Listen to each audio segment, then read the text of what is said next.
Alrighty. Hey guys, Skewy here. So, welcome to my little tips video, tutorial if you will, on Vigor. It is Xbox exclusive. I've done a video on it before, but that was before a couple of updates and it was pretty clunky. So this time I just thought I'd let you know the basics and a little bit of a mission run through on how to play and the best strategies to, well, win. So first of all, you've done your tutorial, you've ended up at your little shelter, come over to this bench. So this bench is the lifeblood of this class. So first of all, you've got your missions, you've got challenges, so you'll get food, you get crates. It's a really good way to get crates, so try and do your challenges. And you've got weaponry, so you can equip your weapons. I'm using pistols at the moment because I enjoy death. Chuck your ammo on. Make sure you've always got a bit of ammo. You can craft things. So you see down the bottom, I have a part. I have a plan, so I can build it. I will not build a pistol at the moment, but you can do that. You can auto build them, so I've got full parts for this. So craft. It will be instant because I've got the pieces. You pick them up in-game, out of crates, out of boxes, everywhere. Safes. So consumables, healing. We'll do one of them. They're pretty handy once you get used to using the weaponry. It's pretty nice, and you can deconstruct for materials to build more guns. I do not like that gun, so deconstruct 252 materials. Just to build some more guns, build some more shit. And across. This is where you will upgrade your shelter. Do several different things at a time. So basically read through what they do. This one you try and level up because it'll give you the ability to build these things, these weapons with plans, sorry. So once you get the plan out of a crate, you're able to build that. So basically it just makes you a bit more thrifty through the game. You've got crates. So here is where you get plans. I got a plan for the ES, which is the M4, more or less. And I've also got it for the Suomi and the Machine Gaia. I might just do a video on how to say Gawa. I used to do German in class and you think I'd be able to remember that. So basically customize, you do gestures and weapon skins. So it is pretty daunting at the moment if you run up someone who's got a red gun, you're like, ooh, they must play this game a bit. I might have to actually think. And you can buy crowns. Very expensive, very little, I wouldn't bother. And basically cosmetics to spend crowns on. I've done a bit of that. Alright, so first thing you're going to build basically is this thing. So this will give you materials every day. You can't do much around here. It is very, very nice to look at. Come over here and drop your food in. This is more just a dick measuring competition. See who's higher on the leaderboard. I do believe the devs are going to bring some sort of reward system into the fray. Here is somewhere where you can actually use in the loading screen. In the matchmaking screen. So I'll just show you a little bit of a tip I have learnt. So first person is shit. It's no good. I mean, you might feel comfortable playing first person if you're watching me from subbing because I play Siege. It's not any good. It's impairing. If you want to use it, go for it, but I find it is way too impairing. So you just shoot at the targets, practicing. I find crouching is the best. Look at your reticule. Open, close, so you're more accurate.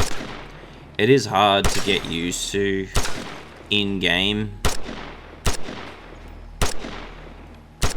but you do eventually get used to it. A lot of people don't do it, so you have got the advantage when you're in an actual gunfight. By the way, you can reset all the targets here. You've got challenges too. So you get them. It's just, again, dick measuring. But if you see in a game someone crouch, you're like, what are they doing? Next thing, you're dead. You crouch and you just put the reticule over their head, fire off a few tap fires. It's very, very beautiful. So basically that's your shelter. You just aim to upgrade your place to get all these little beautiful things. So a match. You've got maps. I haven't actually in a while, a couple of weeks since this game started getting a bit more popular, search for one particular map. I just go quick play. You can switch to team with a random out later, or you can pick a friend. I do find I get team killed a lot playing solo in duos, so there's that. But I will jump into a match and I will commentate over the top of it for you and just give you an insight into a general plan of how to play. So we'll jump into that and hopefully give you an idea on feel a bit more comfortable running around.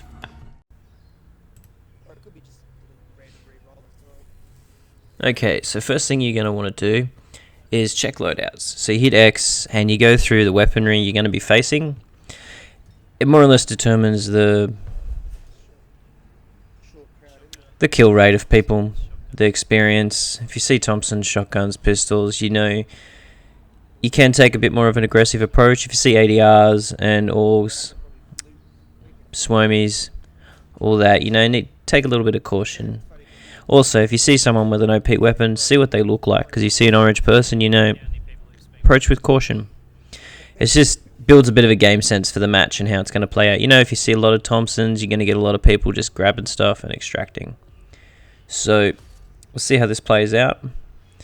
The next step you're going to want to do is check your map. So, you've got tower there. My brother will ping the safe, and you've got comms in the middle. So the safe, just basically a lot of resources, some good stuff in there. It also lets people know that you are unlocking the safe, and it takes some time to unlock it. So it is a risk versus reward, like everything. The tower, it gives location to every Outlander on the map. It just pings their current position, sits there for a bit, and goes away. It is good to just know who's where, what, and how many are extracting early, how many are pushing up where. And the comm station changes the drop. If you hit the comm station, change the drop, it shows exactly where the drop will hit the ground, not just a big green circle. If you hit the comms station after someone else has done it, it'll also show you the drop location, but you can't change it. So basically, we're going to hit the safe. We normally try and do this not for the resources, but just to bait out a couple of hungry people. It is good for kills, but I do not like fighting in houses due to the clunkiness of this game.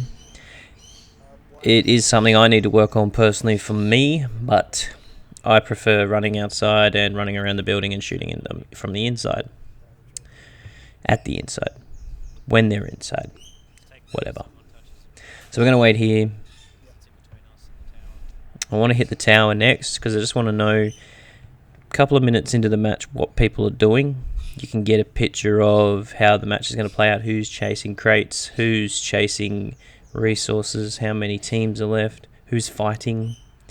So normally if you see two teams near each other mid-match, it's often a good time to push them. But so I hear them. Sound is very different in this game.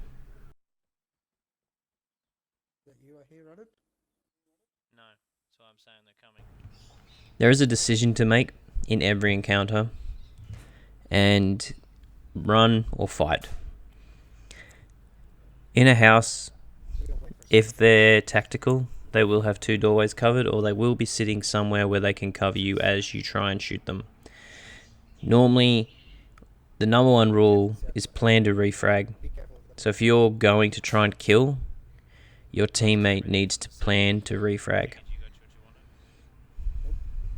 So we do a runner here, basically based on the fact that we can go get the tower. I'm pretty sure there's only going to be two teams.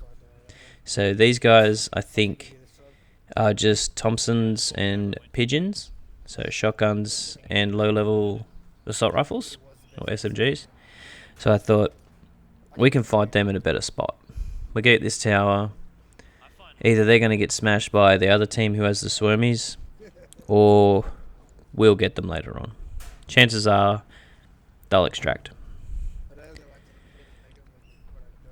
So I always move around the area I'm trying to push. So you watch the ping, the star at the top. I'm moving around it, not moving at it. I always move in a circular direction. It stops people shooting you when you're running in a straight line if they're hiding in a bush. And it also just gives you a surveillance of the area. So now the tower's going to ping. Oh, there they are. So crouch. Tap fire.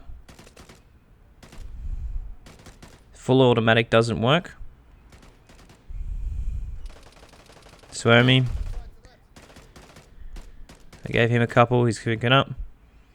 So you notice he ran and then tried to ADS on me. This guy only had one bullet left.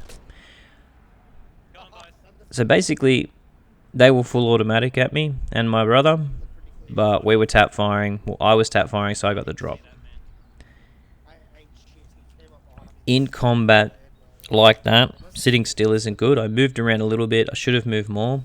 If that guy, second guy, didn't only have one bullet, if he was tap firing my brother to kill him, he could have easily come over with extra bullets and killed me, but he only had one left because he just let loose. So letting a whole clip go does not work in this game.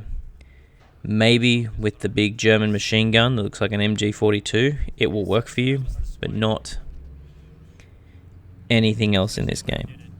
So now the strategy is, I've killed the two Swarmies, or the one Swami, which is my only threat. As I picked out in the lobby, he was the threat. So the other team, chances are, have legged it. So I'm pretty confident that I'm by myself. But I just want to check, because I'm at the tower. You wait a couple of minutes, the green light will come back on, ping it, and you're safe.